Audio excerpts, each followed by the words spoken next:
ನಮಸ್ಕಾರ, ಈನಿಸ್ ಟಿವಿಯ ಸ್ಪೀಡ್ ನ್ಯೂಸ್ಗೆ ಸ್ವಾಗತ. ನಾನು ಲೋಕೇಶ್. ದೇಶ ರಾಜ್ಯ ಸೇರಿದಂತೆ ಸ್ಥಳೀಯ ವಿದ್ಯಮಾನಗಳ ಪಟಾಪಟ್ ಸುದ್ದಿಗಳು. ಬೀದರ್ ಜಿಲ್ಲೆಯ ಬಾಲ್ಕೆಯಲ್ಲಿ ಕಸ ಗುಡಿಸುತ್ತಿದ್ದ ಮಹಿಳೆ ಮೇಲೆ ಪೊಲೀಸ್ ಕಾನ್ಸ್ಟೇಬಲ್ ಕಾರು ಹರಿದಿದ್ದು ಜ್ಞಾನಬಾಯಿ ಗಂಭೀರವಾಗಿ ಗಾಯಗೊಂಡಿದ್ದಾರೆ.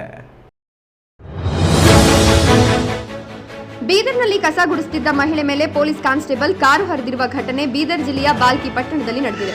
ಅಪಘಾತದಲ್ಲಿ ಬಾಲ್ಕಿ ಪಟ್ಟಣದ ನಿವಾಸಿ 45 ವರ್ಷದ ಜ್ಞಾನಬಾಯಿ ಸ್ಥಿತಿ ಗಂಭೀರವಾಗಿದ್ದು, ಪಟ್ಟಣದ ರಸ್ತೆಯಲ್ಲಿ ಕಸ ಗುಡಿಸುತ್ತಿದ್ದ ವೇಳೆ ವೇಗವಾಗಿ ಬಂದ ಮೆಹಕರ್ ಪೊಲೀಸ್ ಠಾಣೆಯ ಪಿಸಿ ಉಮಾಕಾಂತ್ ಕಾರು ಮಹಿಳೆ ಮೇಲೆ ಹರಿದಿದೆ. ಗಂಭೀರ ಗಾಯಗೊಂಡ ಜ್ಞಾನಬಾಯಿಗೆ ಆಸ್ಪತ್ರೆಯಲ್ಲಿ ಚಿಕಿತ್ಸೆ ಮುಂದುವರೆದಿದ್ದು, ಬಾಲ್ಕಿ ಪಟ್ಟಣ ಪೊಲೀಸ್ ಠಾಣೆಯಲ್ಲಿ ಪ್ರಕರಣ ದಾಖಲಾಗಿದೆ.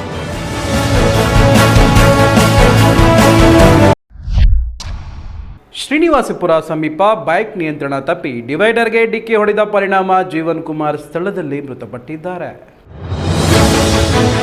ಕೋಲಾರ ಜಿಲ್ಲೆ ಶ್ರೀನಿವಾಸಪುರ ತಾಲೂಕಿನ ಗೆಲಿಜಿಕೂರು ಕ್ರಾಸ್ ಬಳಿ ಭೀಕರ ರಸ್ತೆ ಅಪಘಾತ ಸಂಭವಿಸಿ ಬೈಕ್ ನಿಯಂತ್ರಣ ತಪ್ಪಿ ಡಿವೈಡರ್ಗೆ ಡಿಕ್ಕಿ ಹೊಡೆದು ಯುವಕ ಸ್ಥಳದಲ್ಲಿ ಸಾವನ್ನಪ್ಪಿದ್ದು, ಮೃತಪಟ್ಟವರು ಆಂಧ್ರಪ್ರದೇಶದ ಕಡಪದ 25 ವರ್ಷದ ಜೀವನ್ ಕುಮಾರ್. ಮತ್ತೊಬ್ಬ ಸವಾರನಿಗೆ ಗಂಭೀರ ಗಾಯವಾಗಿದ್ದು ಆಸ್ಪತ್ರೆಗೆ ದಾಖಲು ಮಾಡಲಾಗಿದೆ. ಇನ್ನು ರಾಯಲ್ಕೋಡು ಪೊಲೀಸ್ ಠಾಣಾ ವ್ಯಾಪ್ತಿಯಲ್ಲಿ ಪ್ರಕರಣ ದಾಖಲಾಗಿದ್ದು ತನಿಖೆ ಮುಂದುವರೆದಿದೆ.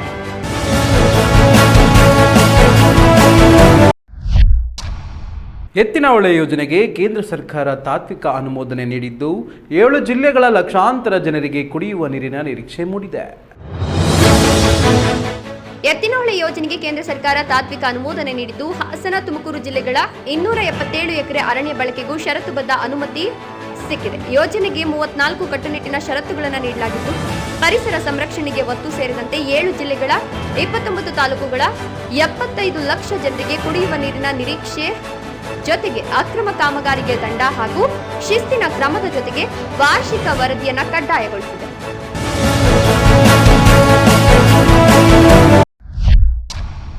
ಕೊಡಗು ಜಿಲ್ಲೆಯ ಮಡಿಕೇರಿ ಸಮೀಪ ತಡಿಯಾಂಡಮೋಳ್ ಬೆಟ್ಟಕ್ಕೆ ಟ್ರೆಕ್ಕಿಂಗ್ಗೆ ತೆರಳಿದ್ದ ಕೇರಳದ ಮೂಲದ ಯುವತಿ ಶರಣ್ಯ ನಾಪತ್ತೆಯಾಗಿದ್ದು, ಪೊಲೀಸರು ಮತ್ತು ಅರಣ್ಯ ಇಲಾಖೆ ಶೋಧ ಕಾರ್ಯ ಮುಂದುವರಿಸಿದ್ದಾರೆ.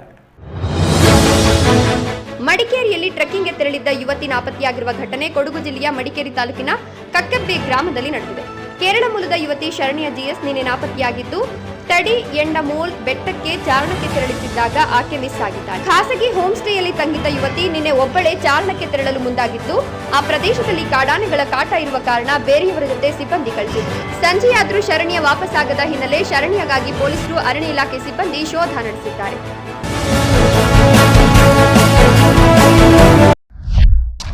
ಅಮೆರಿಕ ಎಚ್ಚರಿಕೆಯ ಬೆನ್ನಲ್ಲೇ ಇರಾನ್ ಡ್ರೋನ್ ದಾಳಿ ನಡೆಸಿ ಕುವೈತ್ನ ಮೀನಾ ಅಲ್ ಅಹಮದಿ ತೈಲ ಘಟಕದಲ್ಲಿ ಬೆಂಕಿ ಕಾಣಿಸಿಕೊಂಡಿದೆ.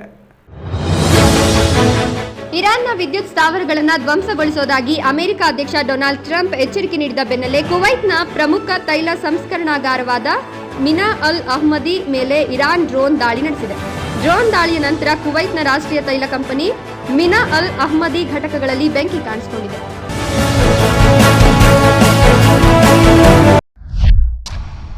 ಬೇಸಿಗೆ ರಜೆ ಹಿನ್ನೆಲೆಯಲ್ಲಿ ಹೆಚ್ಚಿದ ಪ್ರಯಾಣಿಕರಿಗೆ ದಕ್ಷಿಣ ರೈಲ್ವೆ ವಿಶೇಷ ರೈಲು ಸೇವೆ ಘೋಷಿಸಿದೆ. ಬೇಸಿಗೆ ರಜೆಯ ಹಿನ್ನೆಲೆಯಲ್ಲಿ ಬೆಂಗಳೂರಿನಿಂದ ಬೇರೆಡೆಗೆ ತೆರಳುವ ಪ್ರಯಾಣಿಕರಿಗೆ ರೈಲ್ವೆ ಇಲಾಖೆ ಸಿಹಿ ಸುದ್ದಿ ನೀಡಿದೆ. ಹೆಚ್ಚಿನ ಜನಸಂದಣಿಯನ್ನು ನಿಯಂತ್ರಿಸಲು ದಕ್ಷಿಣ ರೈಲ್ವೆ ವಿಶೇಷ ರೈಲು ಸೇವೆಯನ್ನು ಘೋಷಿಸಿದೆ. ಸರ್ ಎಂ ವಿಶ್ವೇಶ್ವರಯ್ಯ ಟರ್ಮಿನಲ್ ಮತ್ತು ತಿರುಚಿರಾಪಲ್ಲಿ ನಡುವೆ 4 ಟ್ರಿಪ್ಗಳ ವಿಶೇಷ ರೈಲು ಸಂಚರಿಸಲಿದೆ ಅಂತ ಇಲಾಖೆ ತಿಳಿಸಿದೆ.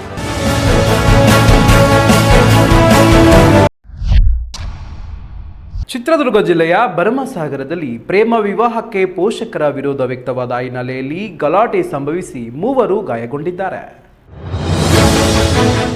ಚಿತ್ರದುರ್ಗ ಜಿಲ್ಲೆಯ ಭರಮಸಾಗರ ಗ್ರಾಮದಲ್ಲಿ ಪ್ರೇಮ ವಿವಾಹಕ್ಕೆ ಪೋಷಕರ ವಿರೋಧ ವ್ಯಕ್ತವಾದ ಹಿನ್ನೆಲೆಯಲ್ಲಿ ಗಲಾಟೆ ಸಂಭವಿಸಿದೆ. ಬೇವಿನಹಳ್ಳಿಯ ತೀರ್ಥೇಶ್ವರ ನಾಯಕ್ ತಮ್ಮ ಅತ್ತೆ ಮಗಳು ಭಾವನಾ ಜೊತೆ ಫೆಬ್ರವರಿ 8ರಂದು ರಿಜಿಸ್ಟರ್ ಮದುವೆಯಾಗಿದ್ದು, ಆದರೆ ಭಾವನ ಪೋಷಕರು ಈ ಮದುವೆಗೆ ವಿರೋಧ ವ್ಯಕ್ತಪಡಿಸಿ ತೀರ್ಥೇಶ್ವರ ವಿರುದ್ಧ ಮತಾಂತರ ಆರೋಪ ಮಾಡಿದ್ದಾರೆ. ನಿನ್ನೆ ರಾಜ್ಯ ಸಂಧಾನಕ್ಕೆ ಕರೆದು ಗಲಾಟೆ ನಡೆದಿದ್ದು, ಯುವತಿಯ ದೊಡ್ಡಪ್ಪ ಮಲ್ಲೇಶ್ ನಾಯ್ಕ್ ಸೇರಿದಂತೆ 3 ಗಾಯಗಳಾಗಿವೆ. ಗಾಯಾಳುಗಳನ್ನು ಜಿಲ್ಲಾಸ್ಪತ್ರೆಗೆ ದಾಖಲಿಸಲಾಗಿದೆ. ತೀರ್ಥೇಶ್ವರ ನಾಯ್ಕ್ ಮತ್ತು ಅವರ ಕುಟುಂಬದ ವಿರುದ್ಧ ಹಲ್ಲೆ ಆರೋಪ ಕೇಳಿಬಂದಿದೆ. ಈ ವೇಳೆ ನಡೆದ ಹಲ್ಲೆಯ ವಿಡಿಯೋ ಸಾಮಾಜಿಕ ಜಾಲತಾಣಗಳಲ್ಲಿ ವೈರಲ್ ಆಗಿದೆ. ಘಟನೆ ಭರಮಸಾಗರ ಪೊಲೀಸ್ ಠಾಣೆಯಲ್ಲಿ ದಾಖಲಾಗಿದ್ದು, ಪೊಲೀಸರು ತನಿಖೆ ಮುಂದುವರಿಸಿದ್ದಾರೆ.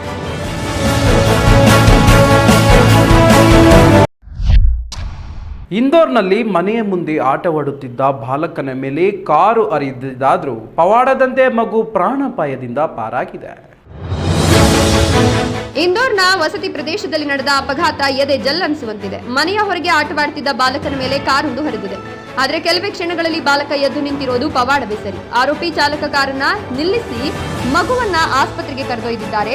ಅಲ್ಲಿ ವೈದ್ಯರು ಮಗುವನ್ನ ಪರೀಕ್ಷಿಸಿದ್ದಾರೆ. ಬಾಲಕನ ಕಾಲಿನಲ್ಲಿ ಮೂಳೆ ಮುರಿತವಾಗಿದೆ. ಈ ಘಟನೆ ಮಂಗಳವಾರ ಮಧ್ಯಾಹ್ನ ಬಾಂಬೆ ಆಸ್ಪತ್ರೆ ಹಿಂಭಾಗದ ಐಷಾರಾಮಿ ಶಾಂತಿನಿಕೇತನ ಕಾಲೋನಿಯಲ್ಲಿ ನಡೆದಿದೆ.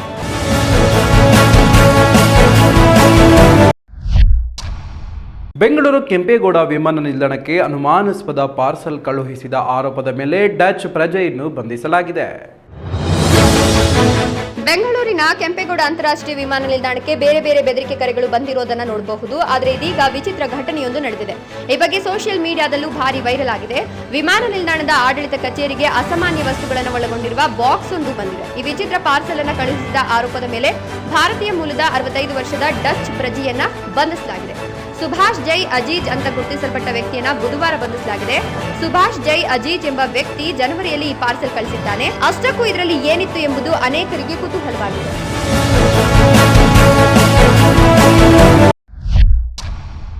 ರಾಜ್ಯದಲ್ಲಿ 2027ರ ಜನಗಣತಿ ಕಾರ್ಯಕ್ಕಾಗಿ ಲಕ್ಷಾಂತರ ಶಿಕ್ಷಕರನ್ನು ನಿಯೋಜಿಸಲು ಸರ್ಕಾರ ನಿರ್ಧರಿಸಿದೆ. ಜಾತಿ ಗಣತಿ, ಪಾಠ, ಬಿಸಿಯೂಟ ಹೀಗೆ ನಾನಾ ಜವಾಬ್ದಾರಿಗಳು ಮತ್ತು ಹೊಣೆ ನಿಭಾಯಿಸಿ ಸಂಕಷ್ಟ ಅನುಭವಿಸುತ್ತಿರುವ ಶಿಕ್ಷಕರನ್ನ ಏಪ್ರಿಲ್ 16ರಿಂದ ಜನಗಣತಿ ಕಾರ್ಯಕ್ಕೂ ರಾಜ್ಯದಲ್ಲಿ ನಿಯೋಜನೆ ಮಾಡಲಾಗುತ್ತಿದೆ. ರಾಜ್ಯದಲ್ಲಿ 2027ರ ಜನಗಣತಿ ಕಾರ್ಯಕ್ಕಾಗಿ 1 ಲಕ್ಷಕ್ಕೂ ಹೆಚ್ಚು ಸರ್ಕಾರಿ ಶಾಲಾ ಶಿಕ್ಷಕರನ್ನ ಬಳಸಿಕೊಳ್ಳುತ್ತಿದ್ದು, ಪ್ರಾಥಮಿಕ, ಹಿರಿಯ ಪ್ರಾಥಮಿಕ ಹಾಗೂ ಪ್ರೌಢಶಾಲಾ ಶಿಕ್ಷಕರು ಈ ಕಾರ್ಯದಲ್ಲಿ ಭಾಗಿಯಾಗಲಿದ್ದಾರೆ. ಈಗಾಗಲೇ ಏಪ್ರಿಲ್ 1ರಿಂದ ಸ್ವಯಂ ಮೌಲ್ಯಮಾಪನ ಪ್ರಕ್ರಿಯೆ ಆರಂಭವಾಗಿದ್ದು, ಇದು ಏಪ್ರಿಲ್ 15ರವರೆಗೂ ಮುಂದುವರಿಯಲಿದೆ. ಈ ನ್ಯೂಸ್ ಟಿವಿಯ ಸ್ಪೀಡ್ ನ್ಯೂಸ್ ಜೊತೆಗೆ ರಾತ್ರಿ 8:30ಕ್ಕೆ ತಪ್ಪದೆ ವೀಕ್ಷಿಸಿ ಈ ನ್ಯೂಸ್ನ ಮುಖ್ಯ ಸಂಚಿಕೆ.